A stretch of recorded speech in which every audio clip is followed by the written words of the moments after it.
You already know what it is, man. It's Mr. Brian Freeman. This is Cadillac Chronicles. Today we have Bret, also known as Epic. How you feeling, bro? Uh, I love it. Thank you for coming to LA just to talk to me. Word up. Nah, cause bro, like Crazy Town, like Butterfly, like when I was growing up, that was my shit. You feel me? So it's cool, like I get to come chop it up with you. You know what I'm saying? I appreciate it, man. And you done a lot of other things as well. You know what I'm saying? And that's why I believe like what you guys created was really, you know what I'm saying, fly. Is because you really, you know what I'm saying, you a student in the game, and then it reflected. You know, when we came up, we were hip hop heads, Right. here in LA, and I'm originally from New York. So back in the '90s, hip hop wasn't global the way it is. Right. There was a big East Coast, West Coast thing. Genres were really well defined. And when we came up as Crazy Town, this was like at a time when rock and hip hop were really starting to merge together. Right. I mean, we were fans of punk rock and hip hop, and then the Beastie Boys, you know, before us, and we loved them. And so basically we were just some hip hop heads, and we wanted to start a band. Right. Yeah. See, well, I didn't even think about that because like the Beastie Boys, Run DMC, they were mixing rock and roll with hip hop from the beginning. But the way that you guys did it, it was like the growth of how rock was, and then the growth of hip hop too. You know what I'm saying? So it was just like the evolution. It was, and there were other great bands doing it too. You know, Limp Bizkit came before us. Word. But the difference between them, and this is from Fred's mouth, he's like, man, we were some rock kids, Right. and we wanted to rap. And you and Shifty, you guys were some hip hop kids, and you wanted rock. Right. Yeah. Yeah, like how Limp Bizkit was coming, it was like, wait, it was like harder. You know what I'm saying? Like, yeah. We had more of a flow. Exactly. Yeah. And it was like real smooth with it, but it was hard though. You know what I'm saying? Yeah. But yeah, we gonna get into some classics, you know what I'm saying? And then we gonna get into some other production that you've been a part of over the years too. That a lot of people might have not known. Yeah, a lot of people don't know. Well, yeah, let's get into this. Is my joint though, for real though.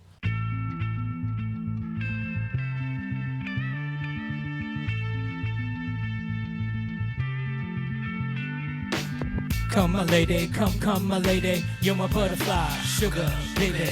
Come my lady, come my lady, you're my butterfly, sugar baby. Such a sexy, pretty little thing. For simple piece, you got me sprung with your tongue ring. And I ain't gonna lie, cause your loving gets me high. So keep it by my side, there's nothing that I won't try. Butterflies in her eyes and it looks to kill. Time is passing, I'm asking, could this be real? Cause I can't sleep, I can't hold still. The only thing I really know is she got sex appeal. I can feel, too much is never enough. You're always there to lift me up when these times get rough. I was lost, now I'm found, ever since you've been around. You're the woman that I want, so I'm putting it down. Come my lady, come my lady, you're my butterfly, sugar baby. Come my lady, you're my pretty baby, I'll make your legs shake, you make me go crazy. Come my lady, come my lady, you're my butterfly, sugar baby. Come my lady, you're my pretty baby, I'll make your legs shake, you make me go crazy. I don't deserve you unless it's some type of hidden message to show me life is precious, and I guess it's true. But to tell the truth, I never really knew till I met you. See, I was lost and confused, twisted and used up, but thought that I missed it. My lifestyle's wild. I was living like a wild child, trapped on a short leave, paroled in police files. So yo, what's happening now? I see the sun breaking, shining through dark clouds, and a vision of you standing out in the crowd. So come my lady, come my lady, you're my butterfly, sugar baby. Come my lady, you're my pretty baby, I'll make your legs shake, you make me go crazy. Come my lady, come my lady, you're my butterfly, sugar baby. Come my lady, you're my pretty baby, I'll make your legs shake, you make me go crazy. Hey, sugar mama, come and dance with me. The smartest thing you ever did was take a chance with me. Whatever tickles your fancy, girls, me and you like Sid and Nancy. So sexy, almost evil, talking about butterflies in my head. I used to think that happy ending only in the books I read, but you made me feel alive when I was almost dead. You filled that empty space with the love I used to chase, and as far as I can see, it don't get better than this. So butterfly, here is a song, and it's sealed with a kiss and a thank you, miss. Come and dance with me. This one goes out to you, Shifty. Facts. Come, my lady, come, my lady. You're my butterfly, sugar, baby. Come, my lady, you're my pretty baby. I'll make your legs shake, you make me go crazy. Come, my lady, come, my lady. You're my butterfly, sugar, baby. Come, my lady, you're my pretty baby. I'll make your legs shake, you make me go crazy. That's really that work right there, man. And that I can't go another second without acknowledging Shifty. Facts. And, you know, he passed a year and a half ago, and you know, lost my brother. It's tragic. Word, man. If you didn't know, my co-front man. Absolutely. I mean, I know you know, but anybody watching this, yeah, he passed a year and a half ago. So, you know, I got a badass angel up there looking down. Absolutely. Like, with that song, it, like, now that I'm older and I'm listening to it, I understand it even more. You know what I'm saying? Like, I don't know if that's like, when you like, come my lady, like, I make your leg shake, you make me go crazy. Like, as a kid, I didn't know what, like, you feel me? I just thought it was hard. Like, hey, yo, like, you feel me? But now I'm older, I'm like, oh, wow, you feel me? I was like, okay, I know exactly what they was talking about. Slid under the radar. You feel me, though? Yeah. But yeah, like, I like that, though. That's like, you know, the songs back in the day, they was talking real crazy, but on the low, though. On the low. Word. But you know what? Some of the dopest songs, though, you just say the words and you didn't know what they were really talking about. Exactly. And sometimes you think it's about something real deep, and then you find out what it's really about, and you're like, oh, that's all it is? And it's like, the story you had in your head, that's where the magic of music is. Absolutely, your interpretation. Your like, interpretation. You thinking the whole narrative. Yeah. Facts. Yeah.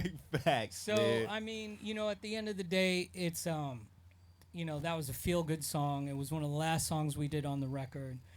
I was really, as a producer, I was really inspired by, at the moment in time, I wanted to make a record that flowed like Sally Got a One-Track Mind by Diamond D and the Psychotic Neurotics. Word. Sally Wow, Got now a that you say One-Track that, Mind. you feel me? It doesn't matter if you know, with the whole filtered bass and the way the Word. beat flowed. And Wow. so that's kind of like on a track-wise, that's what I was feeling. And we were so busy with the guitars and the bass and the drums in the studio, we wanted to kind of take it back to our hip-hop roots. And we knew the guys from the Red Hot Chili Peppers, and they never clear samples. We found this obscure sample from a song called Pretty Little Ditty off the Mother's Milk album, and played it for them. They flipped out. They don't clear samples at all. And yeah, so we flipped it like we did with all the hip-hop shit we were doing, you know, before we had the whole band together. Wow, that's amazing. And that, like, that snare, that's a real hip hop snare right there. That snare, man. I think that might be from Substitution, if you know your old breakbeats. Yeah, Melvin Bliss. What you talking about? Yes, that's it. Yeah, you feel me? Yeah. Yeah, that's some hip hop shit right there. Yeah. Word up. Yeah, I think it's that, and I layered another one on top of it just to give it a little. Yeah, that was a fat more. snare. Yeah. You know what I'm saying? Yeah. Yeah. Wow. See, that's some real hip hop shit though. Yeah. You know what I'm saying? Yeah. This one requires some screaming in the chorus. I don't know if I'm gonna freak everybody out. Catch a fire it up, corrupt, stirring it up. It's burning hot, drifting, hitting every with a drop kick. I'm toxic, trouble like a girl in a mosh pit. I've lost it, and that's the only way that we rock shit. Banging heads and ripping threads. If I wasn't rocking shows, I'd be better off dead with a 1-2. One word can destroy your whole crew, and it's toxic, toxic.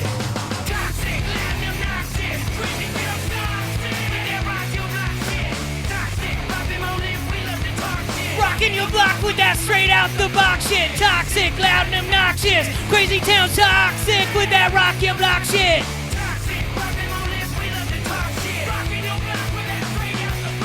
Toxic.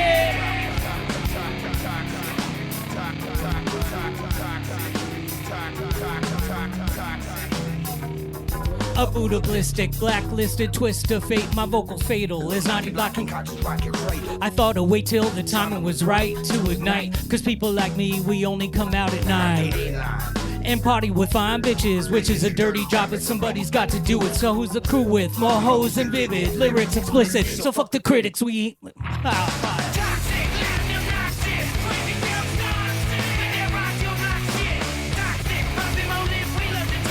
rocking your block with that straight out the box shit. With that rock your block shit. Toxic, popping my lip. Rocking your block with that straight out the box shit. Toxic. Toxic thresholds of Colombian gold. You can't roll how we roll. We possess your soul and push the panic. Is it godly or satanic? Toxic or organic? Manic minds are trying to panic just the way we planned it. See, we be stomping around the planet and we stand alone. We infiltrate your chromosome. No clone, our DNA has got a strain of its own, and it's toxic. Toxic. It's toxic. Toxic, loud and obnoxious. Crazy town toxic with that rock your block shit. Toxic, popping my lip. We love to rock shit. Rocking your block with that straight out the box shit. Toxic, loud and obnoxious. Crazy town toxic with that rock your block shit. Toxic, popping my lip. We love to talk shit with that straight out the box shit. You know that spot right there? What is that? Apollonia's. Abalone, what they got up in there? Apollonia's Pizza. Probably the best pizza in LA. Word up. Yep. Anyway, that was fun to do. See, when we were talking about doing this, I was like, it's kind of hard, number one, to do these Crazy Town songs without Shifty, number one. Number two, it's really hard to do them without the band. Right. You know. Yeah, it's a whole vibe. It is a whole vibe. Yeah. But we did it. Absolutely. Absolutely. But nah, like that song right there, that's more on like on the rock side. Like even with like how the drums are, you know what I'm saying? Like, yeah. Well, that one's tracked all live. So, right. Yeah. You know what I'm saying? So it's a whole different feel. But it's got the flows in the verses. Yeah, and the way that you was kicking it, you know what I'm saying? Like it was just real hip hop. You know what I'm saying? Like, And I mean, in the video, if you look at the video for Toxic, that's a whole vibe. It's a crazy stage dive-in punk rock, everybody losing their minds kind of vibe. You know, I mean, you know, we're skaters. We're you know, at that time in our life, it was, you know, tattoos and skating and hip hop and you know, just the whole culture of hip hop, the way it had progressed from when it started to where it was. It was like it was a kind of a boiling point, and it was like we were just kind of riding the wave of everything that was going on. Absolutely. Nah, that's really fire, man. So let me ask you this: what's something that you're thankful for right now in your life? My health. Mm-hmm.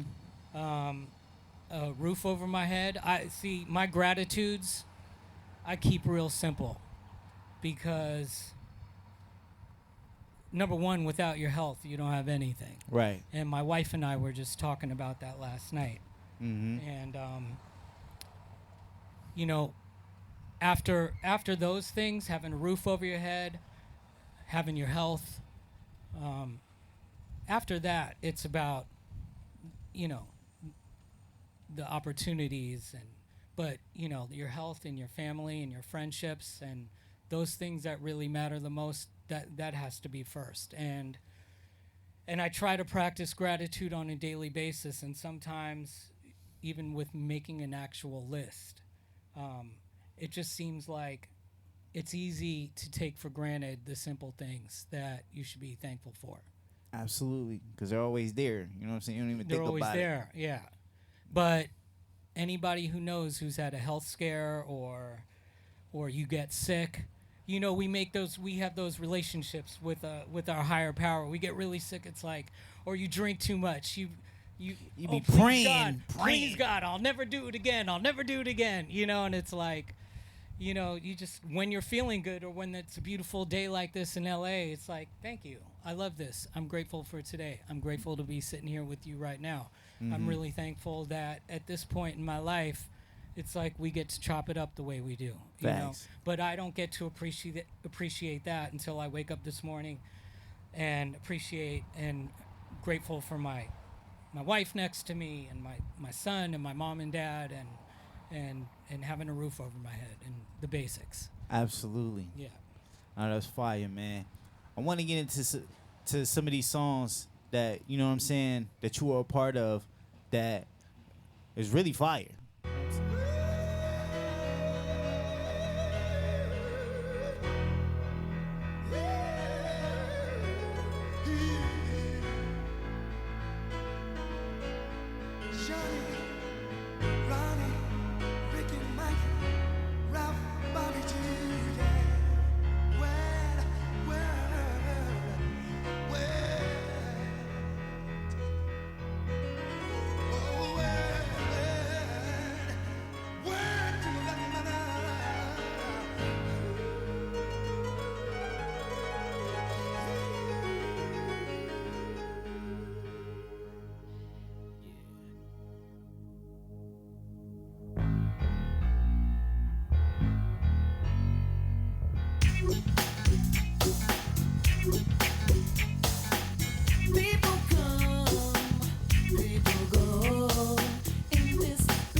Brothers and sisters being slaved and scarred. Girlies in the halls, biting the walls. A pushing man for losing the loot. Get to know the Johnson, now he will shoot. He pulled the trigger cause he figured he could be a bigger nigga in the projects, you see. Yeah. So fill the Bozak. Yo, Rick, come easy.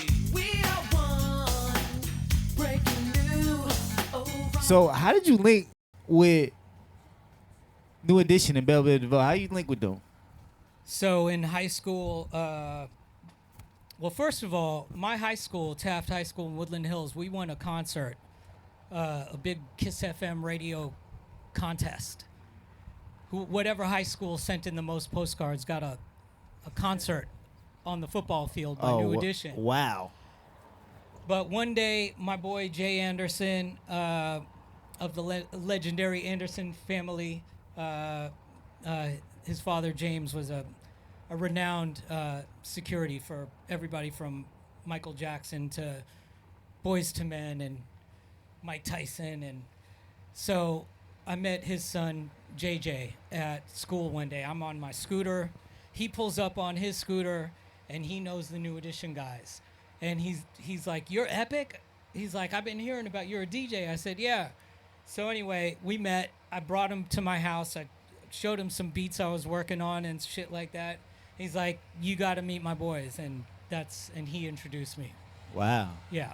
So I was in a rap group with Ronnie DeVoe's younger brothers. I was producing beats and shit, and New Edition had just kind of wrapped the Heartbreak album with Jimmy Jam and Terry Lewis, and I was just talking about this with Jimmy Jam. I saw him at the NAMM convention here. We were talking about it. And Bobby was not in the group anymore. Johnny Gill was in the group. And Ronnie and Ricky and Mike were going to start their thing. And so it was going to be more hip-hop. And at this point, I had already done the remix to the song Any Heartbreak off the Heartbreak album, which you could play. Yeah, we're going to play. That was really the my remix of Any Heartbreak. That was kind of like the proving ground for Bell Biv DeVoe, because it was that was more hip hop than anything they had done. I mean, I did that whole beat on an SP 1200. And so they kind of hit me up, and before they come back to LA from Minneapolis, and they're like, yo, we're going to do this thing. We want to get with you. We heard a couple of beats you were working on, and that's how I got to work with Belle Biv DeVoe. But it really started from this New Edition remix from Any Heartbreak. We got to play it right now.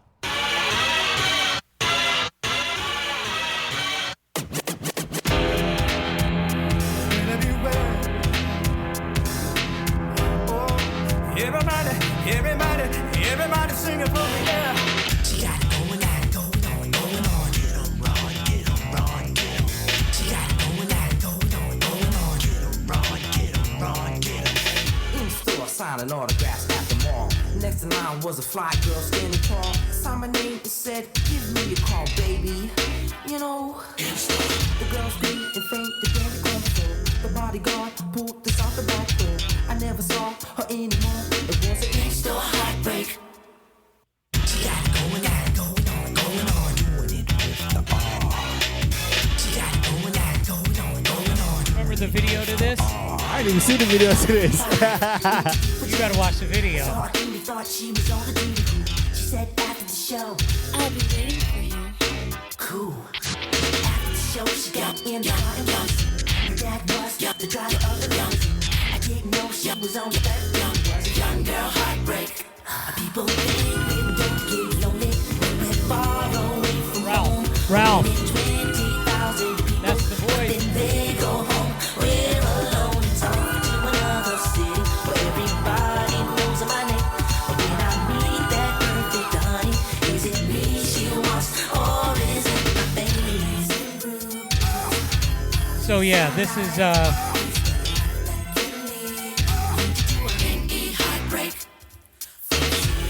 So, that beat was jamming for real, though.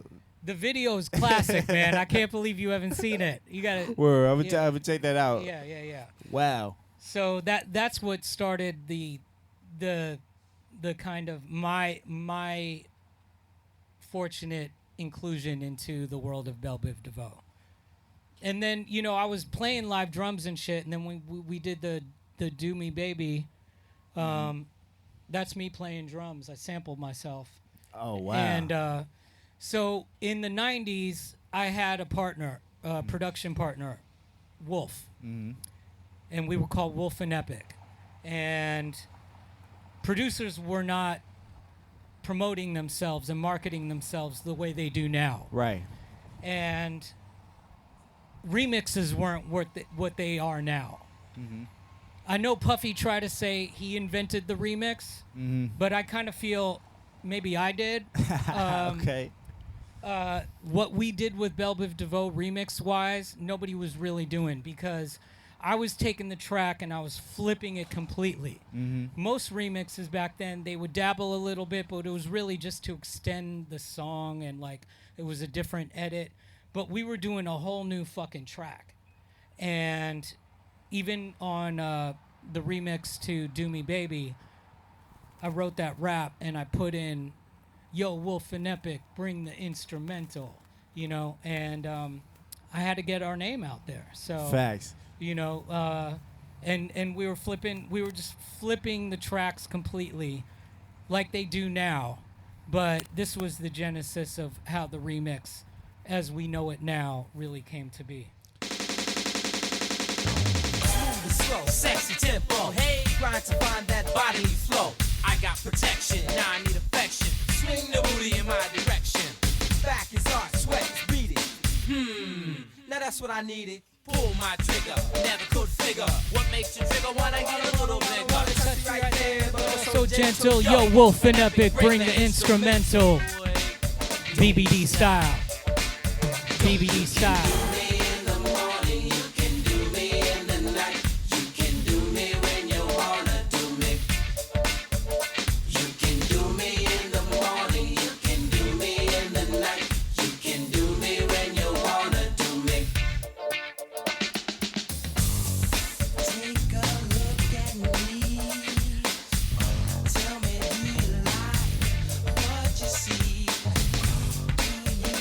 So that's me playing drums, and I sampled it into my SP1200, and then programmed some more kicks and snares over it. Oh wow.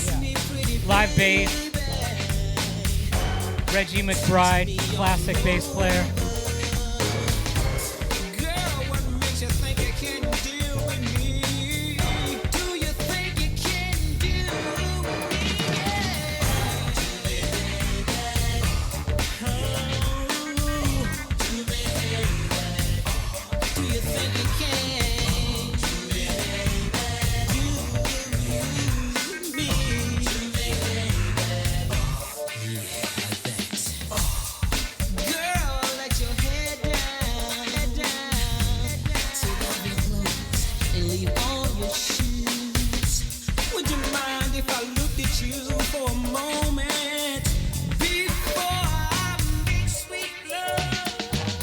Backstage, underage adolescent. How you doing? Fine. She was high side. I like You ready for the line? You know the line? took place. Hey, kinda wet. Come on, don't forget the genta, them, the white yo.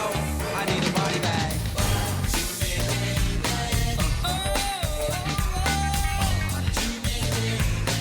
You can do me when you wanna do me.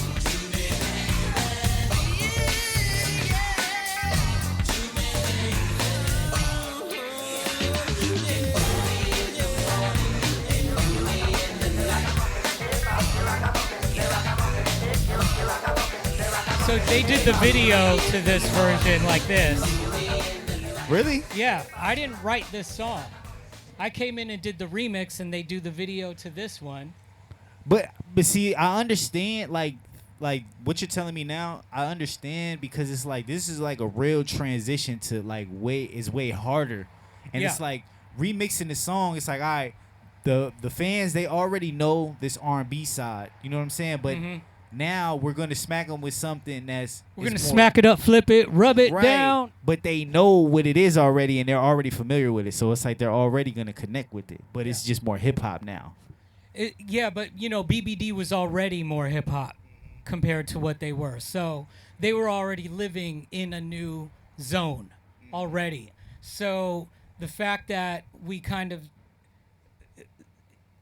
you know, Richard Wolf and I as a production team, we were kind of bringing our own little stamp. There were so many great producers from that time. I mean, you know, we're looking at, you know, mega monsters like Teddy Riley and the Jimmy Jam and Terry Lewis's of the world, and then all the great, you know, hip hop producers like DJ Premier and all them, and it's like you have to find, everybody's got their own little signature, and I think that we kind of like were able to put our signature on the BBD stuff that we did.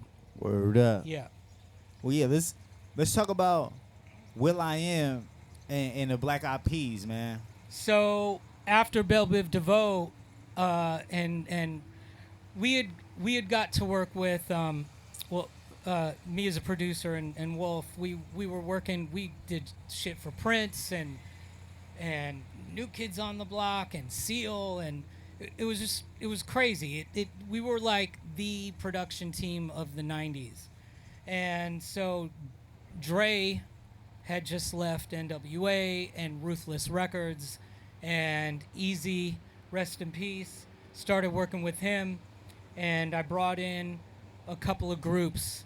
I brought in Blood of Abraham, and then Will.i.am was part of a group called the Ap Clan, and Will was killing it at all the ciphers in LA as a battle rapper, and was, what up? You know him? No. I don't know him.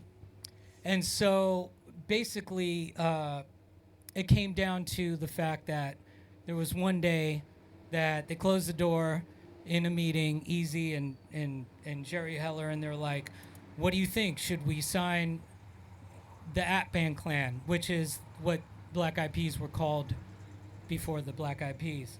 I was like, are you fucking kidding me? Yes. And so my small part in that was that they were basically putting the ball in my court. Do we sign them?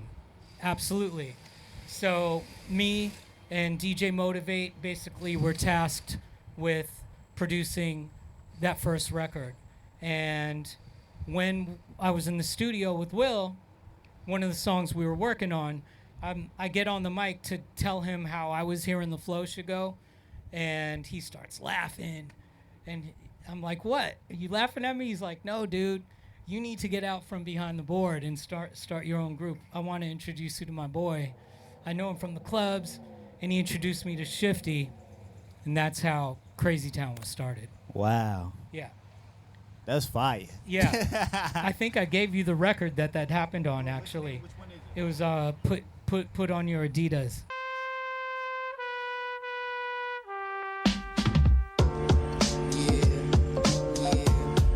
Nah, this hard right here.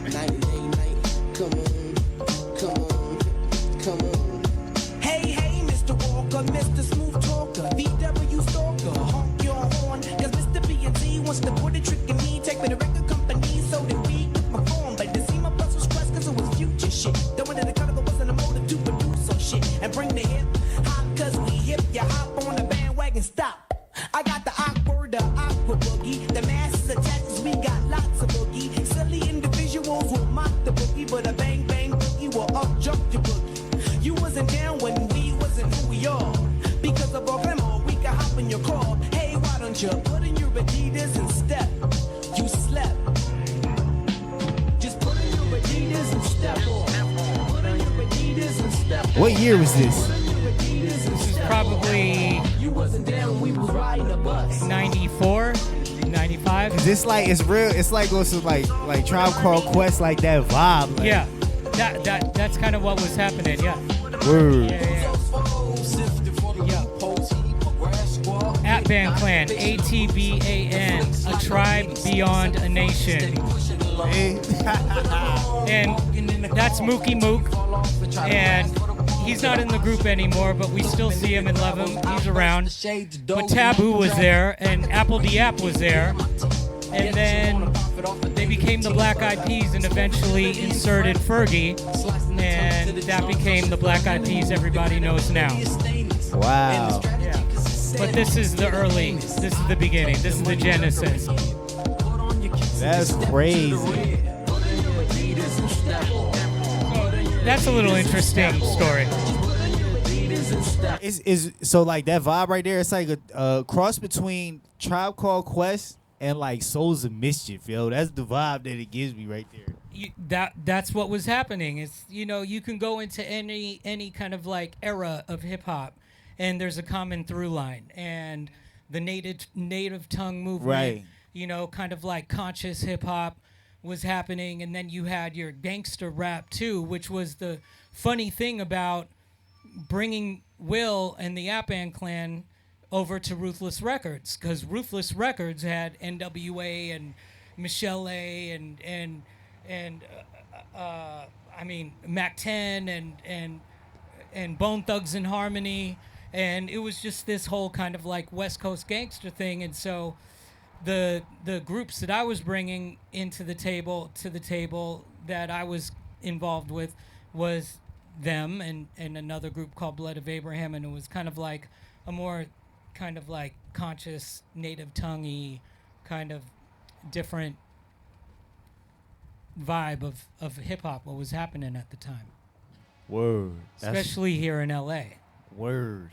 That's fire. What's the name of this other joint from the Ap-An Clan? Oh, quid pro quo. The quid pro quo means I'll give you this for that. It's like, it's kind of like it's a bargain. It's a deal. Quid pro quo, yo, was so on to me. So I cheated in your wine if it's like that sucker MC. AKA, I can't say, but on the real I can't remember because I had a push it daily. Aliens, everywhere. From Massachusetts, Delaware, my shit be on track. Yo, epic, I'm little off the topic, so bring me back.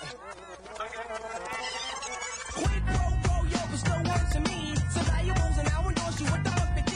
Eat a daddy with anger, I flicked over my finger. We stood eye to eye, my intention was to linger there. So we just stood and stared with attitudes at a room. He said my insecure Jesse, so I'm an insecure dude. So I just hit him with Louis, my back. And he lay flat in the ground, in fact. I did it like this, I did it like that. I did it with my Louisville slugger in the back. And quid pro quo goes for those that don't know. This for that and that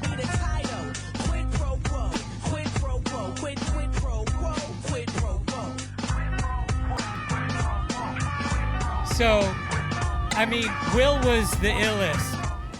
Will, a lot of people don't know. They sleep on how fucking sick he was, and is, you know. Yeah, he's a very like a forward thinker. Like he's ahead of the game for sure. Yeah, and fortunately for me, I'm somebody that he'll tell anybody, "Oh yeah, Epic show me how to produce." Epic taught me about song structure and how to make beats. And I've had, somebody came up to me. I remember when he was working on Britney Spears, and they were like, "Yo, I was just in the studio with Will, and he knew that I know you, was a mutual friend, and he was like, Epic taught me how to produce." I was like, "What? He said that?" He didn't need to say that, So, Wow, that's super fire, man. yeah. That's crazy. So it's like on the low, just because of the producer, like back then producers weren't really out there the way that they are now. No. It's like you were a part of like a lot of classic things, yo. I was, and I'm very grateful for that. And I gotta say that I didn't expect Crazy Town to. We went #1 in over 15 countries around the world. Wow. We toured straight for like 5 years, and I remember before we went on our first tour, we were going to Australia. We were going to open up for the Red Hot Chili Peppers. We were with the same management, and there was a potential for me to work with Linkin Park. We had a meeting, and I was like, I want to try to work with them. There was a whole scene, and my manager goes, nothing was set in stone. It wasn't like they were offering me the job. I just, I wanted to do it. And they were called Zero at the time, and Adrian Miller was working with them, who is, I don't know if you know who Adrian is. Anyway, the ties were there. My manager says, "No, don't worry about producing. You just need to worry about Crazy Town right now." And I only blame myself that basically my career as a producer while I was in Crazy Town basically stopped. And all I was producing was Crazy Town. And it's my own fault because I should have demanded, no, I have to continue to produce. It's only going to help Crazy Town. And really, bands come and go. And for me, so much of what made me who I am was I was more of a behind-the-scenes guy. That's why I felt comfortable with Shifty by my side in Crazy Town, because I wasn't purely like an artist. I was an artist because I was a producer, but as a recording artist, being on the other side of the board was something that I felt at home in Crazy Town, but I felt just as home as a producer, and I kind of abandoned that side of me except for what I was doing with Crazy Town for like a good 5 years. And when we broke up, we were kind of forced to break up because the MP3 came out and Napster, and people started downloading music, and the record industry basically was crumbled to the ground, and all the major labels started dropping bands, and everybody became kind of collateral damage to the fact that the value of music went away. Right. And people didn't have to buy records anymore, and the record business as we knew it changed overnight. Wow. So now Crazy Town's broken up, and I hadn't been producing bands, so it was like, okay, this is a whole new landscape. And so at that point, that kind of got me into working on film scoring and still producing bands and everything. But thank God I was so proficient in Pro Tools, because if you weren't, you had to like figure out how you were gonna manage a music industry and a record industry that had completely changed. Right. Wow, yo. That's crazy, man. When I came up, Will.i.am is a perfect example. The cost of entry back then was way higher than it is now. Absolutely. Anybody could just get a MacBook with some Pro Tools on it. That's right. Like, so back then, if you were gonna get signed, like how Will got signed in Black Eyed Peas or App Band Clan or my band or anybody that was coming up back then, you had to be dopest in your area.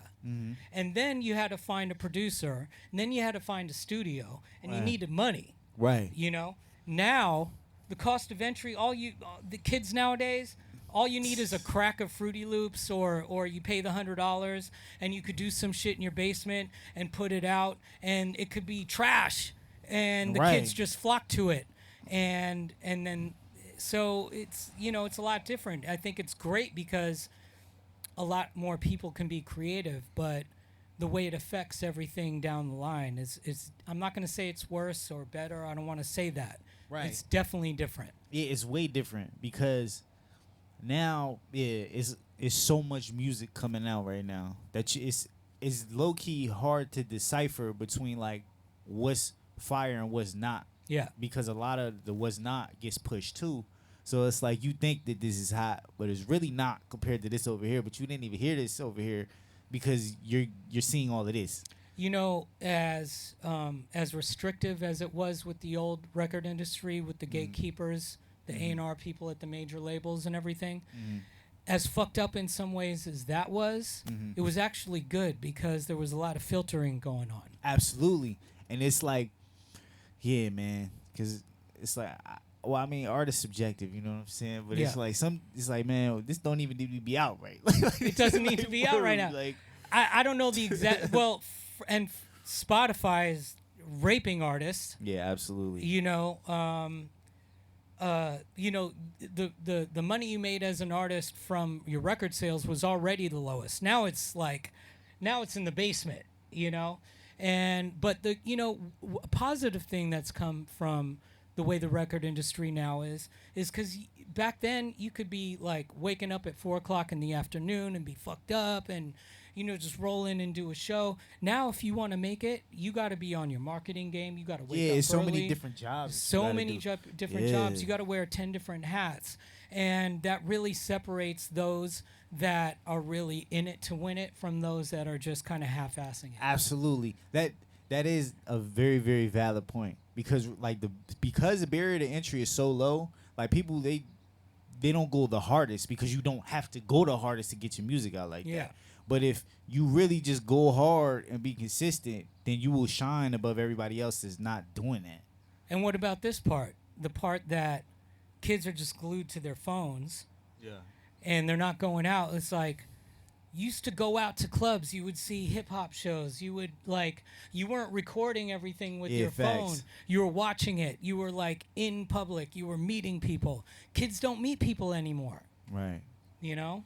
Yeah. They're just looking at us on YouTube Yeah, right yeah, now. and on the phone, man. Yeah. Yeah, that's crazy, man. But I greatly appreciate you coming through, bro. Thank this, you. This is super lit, man. Thank for you, Brian. real, yo. Thank you, Brian. Word. Yeah. It's Cadillac Chronicles. Mr. Brian Freeman. We got the legendary Bret Epic in the whip right now. We're going to catch y'all on the next one. Peace.